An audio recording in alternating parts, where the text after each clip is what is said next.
Hello दोस्तों, आदि जुपाली education channel पर आप लोग का स्वागत है। आज हम लोग क्लास 6 की हिस्ट्री का अध्याय 11 इमारतें और चित्र तथा किताबें पढ़ेंगे।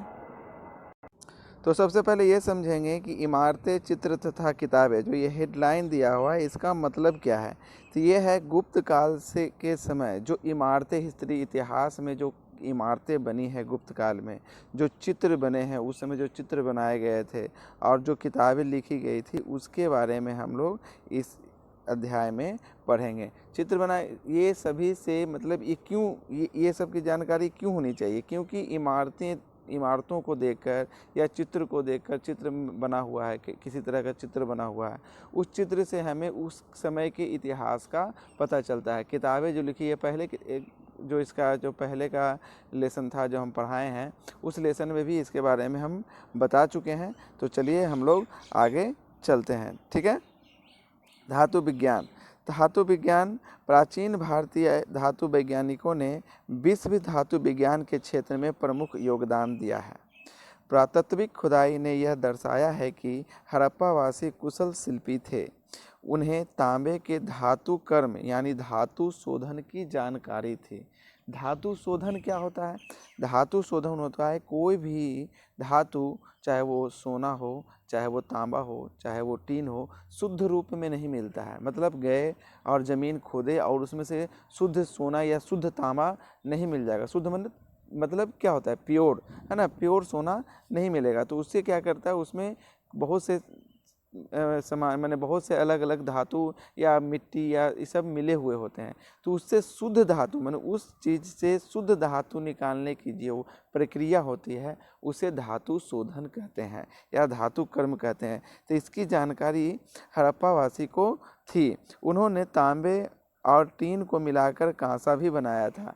मैंने उनकी वो नया धातु भी बना दिए थे। क्या चीज़ से? तांबा और टीन को मिलाकर कांसा भी बना दिए थे। तो ये आपका इम्पोर्टेंट एक क्वेश्चन हो गया है। इसे आप नोटबुक में अभी नोट कर लीजिए कि कांसा किस काल में बना। मैंने हड़प्पा काल में कांसा की जानकारी थी या नहीं थी, ये आप नोट करिएगा। तो उसमें लिखिएगा कांसा की जानकारी थी। कांसा की जानकारी के साथ साथ तांबा और टीन की भी जानकारी थी, ये भी नोट करिएगा, ठीक है। जहाँ हड़प्पावासी कांस्य युग से जुड़े थे, वही उनके उत्तराधिकारी लौह युग से जुड़े थे। देखिए, जहाँ पर मतलब बता रहे हैं कि हड़प्पावासी कांसा युग के बारे में जानते थे, तो उसके बाद जो उसके उत्तराधिकारी मतलब क्या हुआ? उसके बाद जो आए वो क्या? लौह युग के से संबंधित, मैंने वो लोहा के बारे में जानते थे। लौह मैंने लोहा, है ना, लोहा के बारे में जानते थे। भारत अत्यंत विकसित किस्म के लोहे का निर्माण करता था। भारत उस समय बहुत ही विकसित किस्म के लोहे का निर्माण करता था, जो खोटा लोहा, पिटवा लोहा और ढलवा लोहा के नाम से जाना जाता है, ठीक है।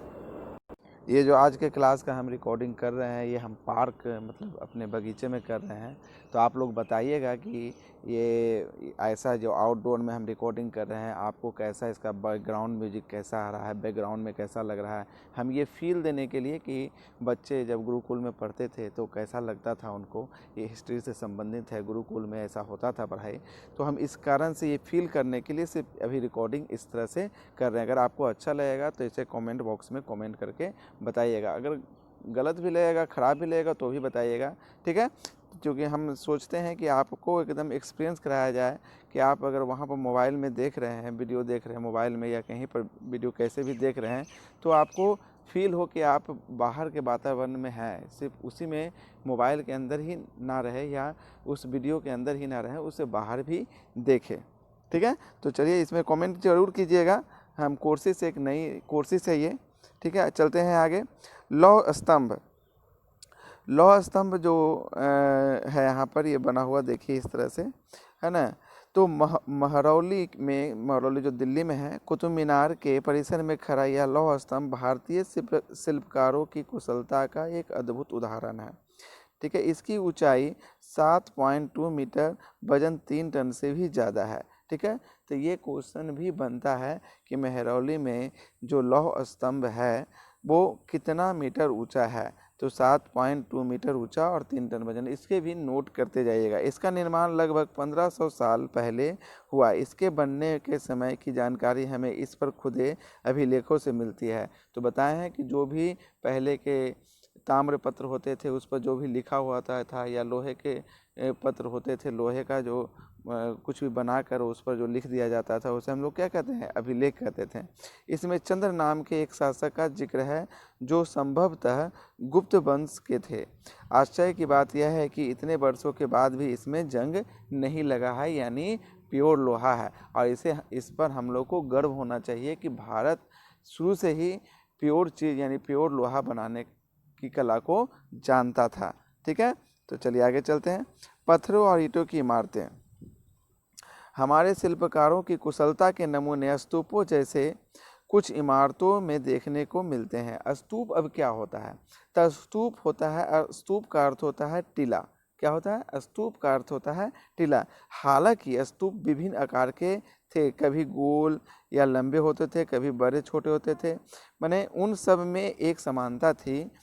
प्रायः सभी स्तूपों के भीतर एक छोटा सा डब्बा रहता था। जितने भी स्तूप होते थे, कोई लंबा होता था, कोई गोल होता था, ठीक है ना, लेकिन उसके अंदर में एक डब्बा होता था, है ना, जिसमें क्या करते थे, बुद्ध या उनके अनुयायी जो उनकी पूजा करते थे, अनुयायियों के शरीर के अवशेष जैसे दांत हो गया, हड्डी हो गया, है ना, इस सब को उस डब्बे में रख देते थे, पूजा मैंने उसका क्या करने के लिए, पूजा करने के लिए। ठीक है, या उनके द्वारा प्रयुक्त कोई चीज़, जैसे आप चप्पल, खड़ाऊँ पहले बोलते थे, चप्पल को खड़ाऊँ बोलते थे, तो खड़ाऊँ है लकड़ी का बना हुआ होता था, तो खड़ाऊँ पहनते थे, तो खड़ाऊँ को, या वो जो लाठी अगर लेके चल रहे थे लाठी को, या जिस जिस बिस्तर पर बैठे हुए उस बिस्तर, माने जो भी चीज़ मिला, है ना, उनसे संबंधित उस चीज़ को उस डब्बे में रख देते थे। और डब्बे में रखने के बाद, डब्बा मतलब छोटा डब्बा मत समझिए, डब्बा मतलब बड़ा डब्बा भी हो सकता है। मान लीजिए कि लाठी मिली, तो डब्बा छोटी डब्बा में थोड़ी रखा जाएगा, डब्बा मतलब लकड़ी का बड़ा डब्बा बना दिया जाएगा,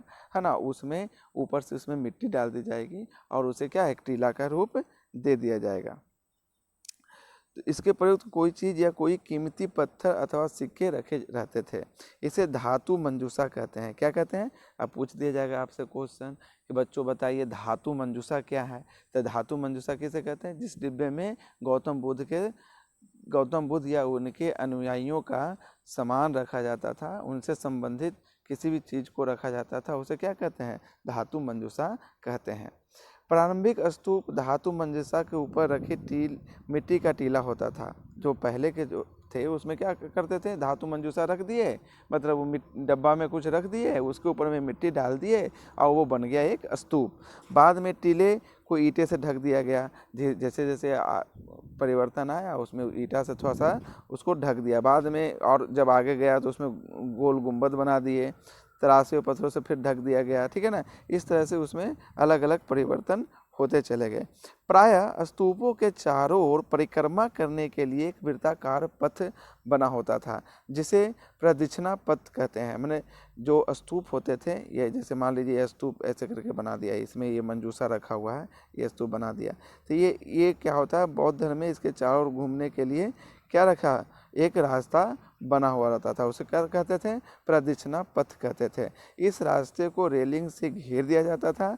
जो रेलिंग से जो घेर दिया, अगर मान लीजिए ये है बन गया है, रास्ता ही बन गया है, अब इसको रेलिंग से इस तरह से घेर देंगे तो उसे हम क्या कहेंगे, वेदिका कहेंगे। तो हम लोग क्या क्या पढ़ लिए, प्रदक्षिणा पढ़ लिए, धातु मंजूषा पढ़ लिए, ठीक है ना। उसके बाद हम लोग क्या पढ़े, वेदिका पढ़ लिए। तो ये सबको आप लोग नोट कर लीजिएगा, और नोट करने के बाद इसे कमेंट बॉक्स में कमेंट करके बताइए कि आप कितना परिभाषा या कितना डेफिनेशन पढ़े हैं। ठीक है, रेलिंग तथा तोरण प्रायः मूर्तिकला की सुंदर कलाकृतियों से सजे होते थे। तोरण पर ध्यान दीजिएगा, ठीक है ना। यहाँ कभी एक भव्य स्तूप हुआ करता था, कहाँ, अमरावती में। लगभग 2000 साल पहले इस स्तूप को सजाने के लिए शिलाओं पर चित्र उकेरे गए थे। ठीक है, 2000 साल पहले जो अमरावती था, वहाँ पर जो स्तूप सजाया गया था, उसको सजाने के लिए शिलाओं मतलब होता है पत्थरों पर देखिए, यहाँ पर देखिए चित्र उकेरा हुआ है, आप ध्यान से देखिएगा तो ये दिखाई देगा आपको। देखिए चित्र उकेरा हुआ है, ये सब जगह, है ना। तो चित्र उकेरे हुए थे कब, कितना साल पहले, लगभग 2000 साल पहले। ठीक है, कई बार पहाड़ियों को काट कर बनावटी गुफाएं बनाई जाती थी। इस तरह की कई गुफाओं को मूर्तियों तथा चित्रों द्वारा सजाया जाता था। अब धीरे तोरण मतलब होता है, वहाँ पर नहीं बताया आपको, यहाँ पर तोरण मतलब होता है द्वार। ठीक है, तोरण मतलब द्वार होता है, प्रवेश द्वार कहते हैं तोरण को। तो कई बार यहाँ पर नीचे वाला लाइन में आ जाइए आप हम लोग, है ना। कई बार पहाड़ियों को काटकर बनावटी गुफाएं बनाई जाती थी। इस तरह की गुफाओं को मूर्तियों तथा चित्रों से सजाया जाता था, ठीक है। इस काल में कुछ आरंभिक हिंदू मंदिरों का भी निर्माण किया गया। इन मंदिरों में विष्णु, शिव, दुर्गा जैसी देवी देवताओं की पूजा होती थी। मंदिरों का सबसे महत्वपूर्ण भाग गर्भगृह होता था, जहां मुख्य देवी या देवता की मूर्ति को रखा जाता था। इस स्थान पर धार्मिक अनुष्ठान करते थे और भक्त पूजा करते थे। अक्सर गर्भगृह को एक पवित्र स्थान के रूप में दिखाने के लिए, मैंने वो पवित्र स्थान है इसे दिखाने के लिए क्या करते थे, कुछ कुछ नियम लगा दिए थे। भीतर गांव जैसे मंदिरों में उसके ऊपर काफ़ी ऊंचाई तक निर्माण किया जाता था। मैंने अब कोई भी चीज़ को खास अगर बनाना है, कोई किसी चीज़ को अगर खास दिखाना है कि ये पवित्र है, तो उसे कुछ अलग बना दिया जाता था। तो अभी हम लोग अभी भी जो देखते हैं मंदिर, उसके क्या होते हैं, गुंबद ऊंची ऊंची होते हैं।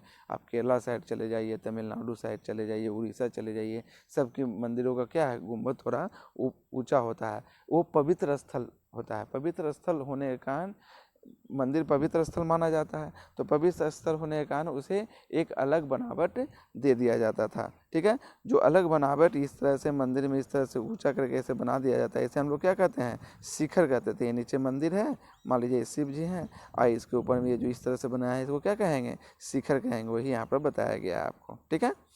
शिखर निर्माण के कठिन कार्य के लिए सावधानी से योजना बनानी पड़ती थी। अधिकतर मंदिरों में मंडप नाम की एक जगह होती थी। यह एक सभागार होता था, यहाँ लोग इकट्ठा होते थे, ठीक है।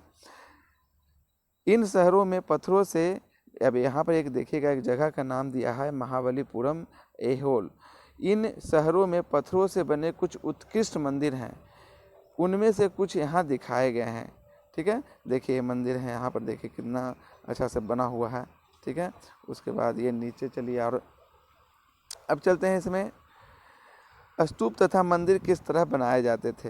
हाँ, तो आप लोग ऐसा सोच सकते हैं कि उस समय, अभी तो सभी टेक्नोलॉजी मिलती है, तो सभी टेक्नोलॉजी से तो आराम से कुछ भी बना दिया जा सकता है, ठीक है।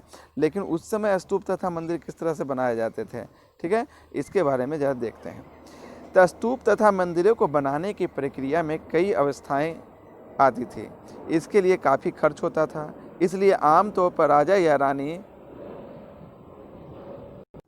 ही इन्हें बनवाने की निश्चय करते थे, है ना। जो बनाते थे, कौन बनाते थे, ज़्यादा समय राजा या रानी ही बनवाते थे। पहला काम अच्छे किस्म के पत्थर ढूंढकर शिलाखंडों को खोद कर निकालना होता था।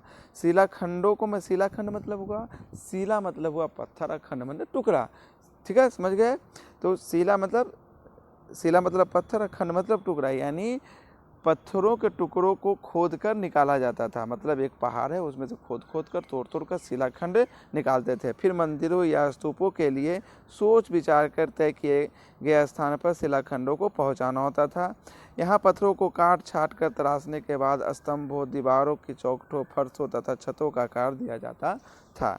इन सब के तैयार हो जाने पर सही जगहों पर उन्हें लगाना काफ़ी मुश्किल काम था। अब एक बार तो इकट्ठा हो गया, अभी तो ईंटा एक साइज का आता है, पहले का पत्थर रहता था, उसको एक साइज का बनाना, काट कर उसको फिर दीवार पर लगाना थोड़ा नहीं, बहुत कठिन काम था, ठीक है। ये देखिए, अभी बताए थे आपको कि गुफा, पहाड़ों को काट कर जो गुफा बनाया गया था। देखिए एक तरह से ये पहाड़ होगा पूरा, इसमें यहाँ से एक कटिंग कर दिया गया है, ये कटिंग करके 2 फ्लोर का ये बनाया गया है, ठीक है। इस तरह शानदार ढांचों का निर्माण करने वाले शिल्पकारों को सारा खर्च संभवतः राजा रानी ही देते थे। इसके अतिरिक्त इन स्तूपों या मंदिरों में आने वाले भक्त जो उपहार अपने साथ लाते थे, उनसे इमारत की सजावट की जाती थी। जो इमारत बनकर तैयार हो गया, तो इमारत अब बनकर तैयार हो गया, तो उसका सजावट कैसे किया जाएगा, तो उसका सजावट कौन करता था, उसका सजावट करने के लिए जो आते थे, जो मंदिर में पूजा करने आए, तो वो चढ़ावा चढ़ाए, तो वो सब चढ़ावा चढ़ाने के बाद जो मतलब जो भी पैसे आते थे, उससे उसका क्या कराया जाता था, सजावट कराया जाता था कि आज मंदिर में ये सजा दो। ये डेली का सजावट की बात नहीं कर रहे हैं, मतलब बड़े पैमाने पर सजावट करना, जैसे फ्लोर में और बढ़िया से उसमें फ्लोर लगाना है या संगमरमर लगाना है, तो वो सब काम होता था। ठीक है। इमारत की जैसे जैसे हाथी दांत का काम करने वाले श्रमिकों के संघ ने सांची के एक अलंकृत प्रवेश द्वार को बनाने का खर्च दिया था, है ना। प्रवेश द्वार मतलब बताए हैं, पर तोरण मतलब होता है प्रवेश द्वार। इनकी सजावट के लिए पैसे देने वालों में व्यापारियों, कृषक, माला बनाने वाले, इत्र बनाने वाले, लोहार, सुनार, ठीक है, तथा ऐसे कई स्त्री पुरुष शामिल थे जिन्हें नाम स्तंभों, रेलिंगों तथा दीवारों पर खुदे हैं। इसलिए जब तुम इन स्थानों को मैंने जब तुम लोग भी जब जाओ देखने के लिए तो इस सब नामों को देख सकते हो। ठीक है। आगे चलते हैं। चित्रकला, अभी तो हम लोग क्या पढ़ लिए, इमारत के बारे में पढ़ लिए। अब हम चित्रकला के बारे में पढ़ते हैं। ये चित्रकला के बारे में पढ़ने से पहले ये देखिए, चित्र को देखिए। ये चित्र उस समय उतना पुराना चित्र है जो आज तक है। पहले तो ये सोचना है कि आज तक है। ठीक है। अभी देखते हैं इसमें अजंता को पहले ढूंढना है। मानचित्र हमको दिखा चुके हैं पहले भी। यह वह जगह है जहाँ के पहाड़ों में सैकड़ों सालों के दौरान कई गुफाएं खोदी गई।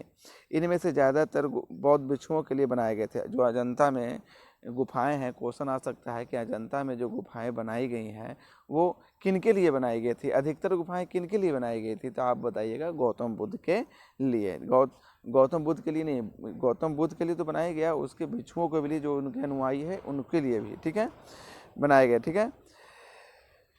इनमें से कुछ को चित्रों द्वारा सजाया गया। यहाँ इनके कुछ उदाहरण के लिए दिए गए हैं। गुफाओं के अंदर अंधेरा होने की वजह से अधिकांश चित्र मसालों की रोशनी में बनाए गए थे। मसाल किसे कहते हैं? मशाल कहते हैं।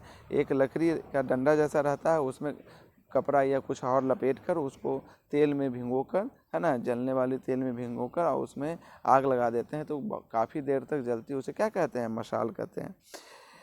इन चित्रों के रंग 1500 साल बाद भी चमकदार हैं। ये रंग पौधों तथा खनिजों से बनाए गए थे। इन महान कृतियों को बनाने वाले कलाकार अज्ञात हैं। ये कौन बनाए हैं, इसका कोई नाम नहीं है। चलिए, इसके बाद आते हैं हम लोग पुस्तकों की दुनिया में।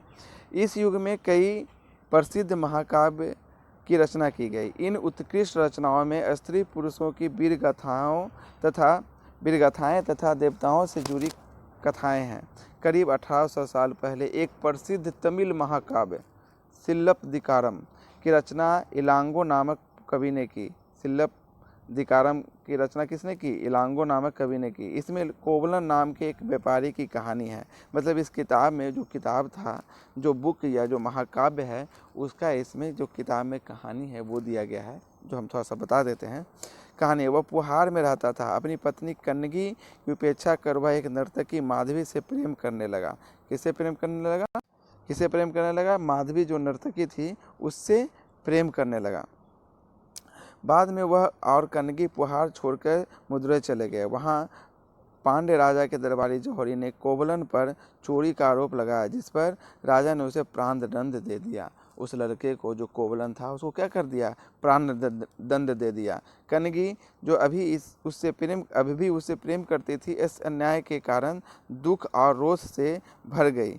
उसने मदुरै शहर का विनाश कर डाला। बाद में उसने क्या कर दिया? मदुरै शहर का विनाश कर दिया। ठीक है। ये कैसे किया, सब इस किताब में लिखा हुआ है। ठीक है ना। तो पूरा किताब तो पढ़ाना नहीं, बताया गया है कि उस समय का भी बुक होते थे। देखिए, अभी इसके बाद ये वाला आप लाइन पढ़ लीजिएगा। इसमें कोई इम्पोर्टेंट नहीं है, इसलिए आप लोग, ये कहानी है एक तरह से, तो इसे आप लोग पढ़ लीजिएगा। ठीक है। आगे चलते हैं हम लोग।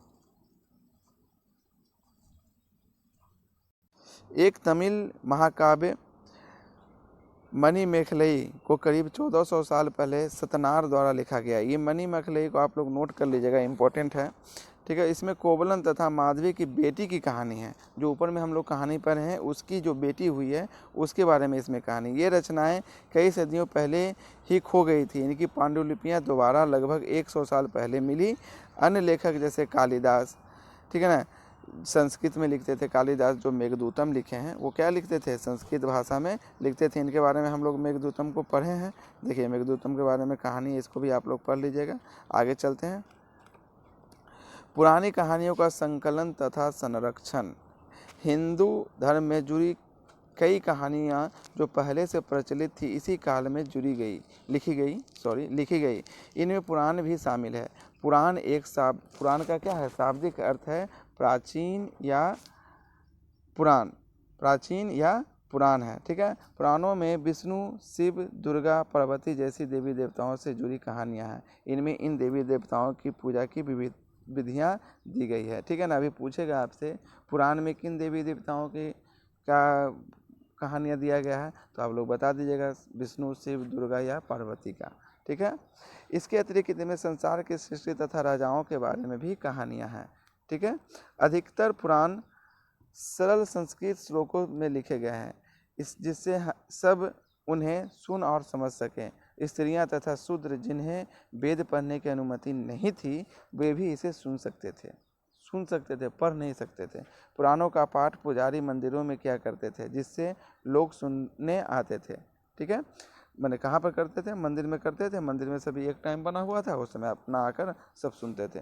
2 संस्कृत महाकाव्य महाभारत और रामायण लंबे अरसे से लोकप्रिय रहे। तुमसे भी कुछ बच्चे इन कहानियों से परिचित होंगे। महाभारत और रामायण तो आप लोग भी जानते होंगे। महाभारत में कौरवों की कहानी दी गई है,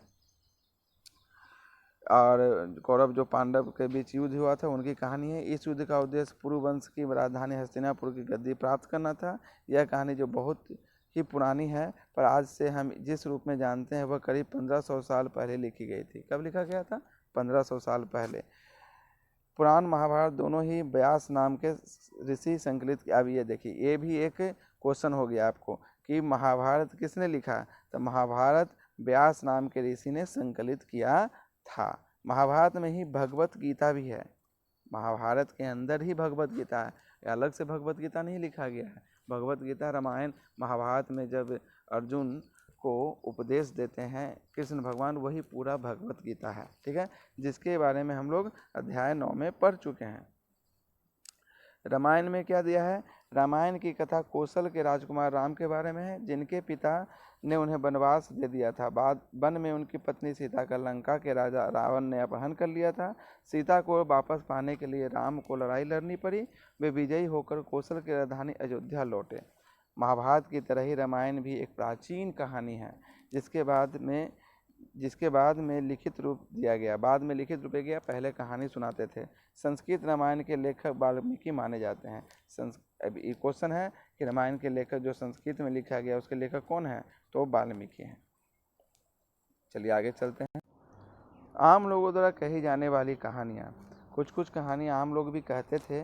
कहानियाँ कहते थे, कविताओं और गीतों की रचना करते थे। जैसे हम लोग की दादी हम लोगों को कहानी सुनाती थी, है ना। तो उस समय भी आम लोग भी कहानियाँ और गीत गाते थे और कहानियाँ कहते थे।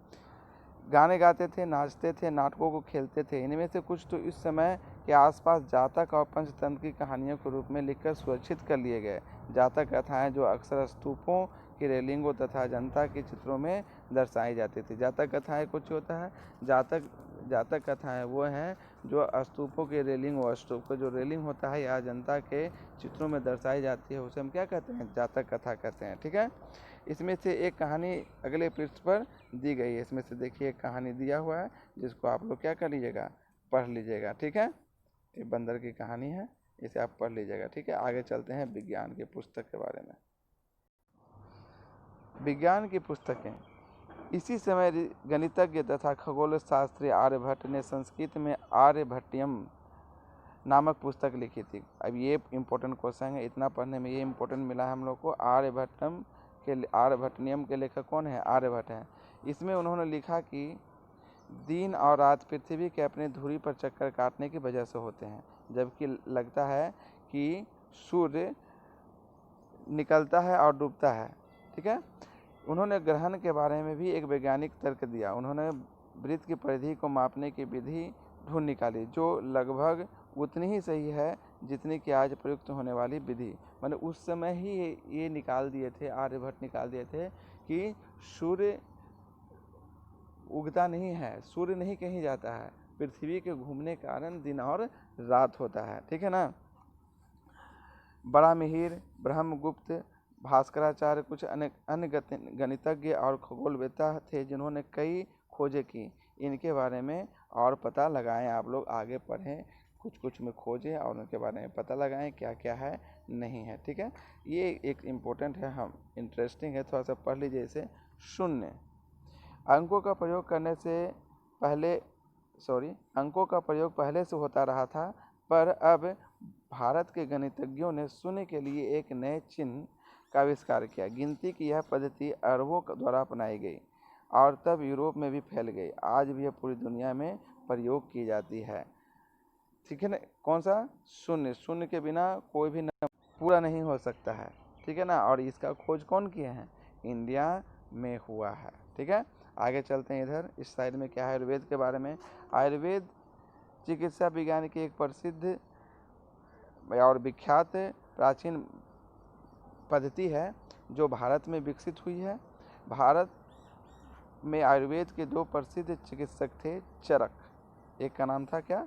चरक, जो द्वितीय शताब्दी ईस्वी में, और श्रुत जो चौथी शताब्दी ईस्वी में आए थे। चरक द्वारा रचित चरक संहिता, ये इम्पोर्टेंट क्वेश्चन है, इसे नोट कर लीजिएगा। चरक जो लिखे हैं वो चरक संहिता लिखे हैं। अपनी रचना श्रुति संहिता में श्रुत ने और सुसूत्र संहिता में सुसूत्र ने शल्य चिकित्सा के बारे में बताया। मैंने शल्य चिकित्सक था सुसूत्र, और चरक संहिता में चरक ने क्या? आयुर्वेद पद्धति के बारे में बताया है। ठीक है ना, अगर पूछ दिया जाए क्वेश्चन कि आयुर्वेद चिकित्सक के जनक कौन है, तो आप बताइएगा चरक। ठीक है, तो यंत्र के बारे में देख लेते हैं। कागज़ आज हमारे रोज़मर्रा की ज़िंदगी का हिस्सा बन गया है। जो किताबें हम पढ़ते हैं वे कागज़ पर छपी होती हैं। उसी तरह लिखने के लिए भी हम कागज़ का ही प्रयोग करते हैं या उपयोग करते हैं। कागज़ का आविष्कार करीब 1900 साल पहले काई लुन नाम के व्यक्ति ने चीन में किया था। कागज़ का आविष्कार कहाँ हुआ है? चीन में हुआ है। इम्पोर्टेंट। उसने पौधों के रेशों, कपड़ों, रस्सियों और पेड़ की छालों के पीट कर लुगदी बनाकर इसे पानी में भिगो दिया। फिर इस लुगदी को दबाकर उसका पानी निचोड़ा, तब सुखाकर कागज़ बनाया। आज भी हाथ से कागज़ बनाने के लिए इसी विधि का प्रयोग होता है। ठीक है, कागज़ बनाने की तकनीक को सदियों तक गुप्त रखा गया। करीब 1400 साल पहले यह कोरिया तक पहुंची। 1400 साल ही पहले ये कोरिया पहुंची है। उससे पहले चीन इसको छुपा कर रखता था। चीन आज भी सब कुछ छुपाता है। चीन छुपाना ही जानता है सिर्फ। ठीक है, चलिए तो हम लोग आगे चलते हैं। इसके तुरंत बाद ही यह जापान तक फैल गई। करीब 1800 साल पहले यह बगदाद में पहुंची। फिर बगदाद से यह यूरोप, अफ्रीका, एशिया के अन्य भागों में फैली। इस उपमहाद्वीप में भी कागज़ की जानकारी बगदाद से ही आई है। इंडिया में कहाँ से आई है? बगदाद से आई है। ठीक है, तो इसी के साथ ये लेसन समाप्त हो गया है। पूरा क्लास 6 समाप्त हो गया है। आप लोग क्लास 7 पढ़िएगा, जो कि बहुत इम्पोर्टेंट है। क्लास 6 कह सकते हैं एक तरह से, अगर बीपीएससी है या पीसीएस या यूपीएससी की तैयारी आप करते हैं तो इंट्रोडक्शन था ये, और या एसएससी की भी तैयारी करते हैं तो ये इंट्रोडक्शन था। अब आगे जो इम्पोर्टेंट है, जब मतलब क्लास 7 में मध्यकालीन भारत आपको पढ़ने के लिए आएगा, वो बहुत इम्पोर्टेंट है। उसमें आपके जीके बहुत ज़्यादा तैयार हो गए, यानी नोटबुक लेकर तैयार रहिएगा क्लास 7 पढ़ने के लिए आप। तो चलिए इसमें हम लोग क्या क्या पढ़े ये पहले जान लेते हैं। हम लोग इसमें पढ़े हैं स्तूप, मंदिर, चित्रकला, महाकाव्य, कहानी, पुराण, गणित और विज्ञान के बारे में। ये सब का हम लोग जान चुके हैं, समझ में आ चुका है। ठीक है, आशा करता हूँ वही है मेरा आउटडोर क्लास आप लोग को अच्छा लगा होगा। आप लोग कमेंट कीजिएगा कि आपको कैसा लगा, आवाज़ें आ रही हैं नहीं आ रही हैं। ठीक है, इसी के साथ हम आज का क्लास समाप्त करते हैं। जय हिंद, जय भारत।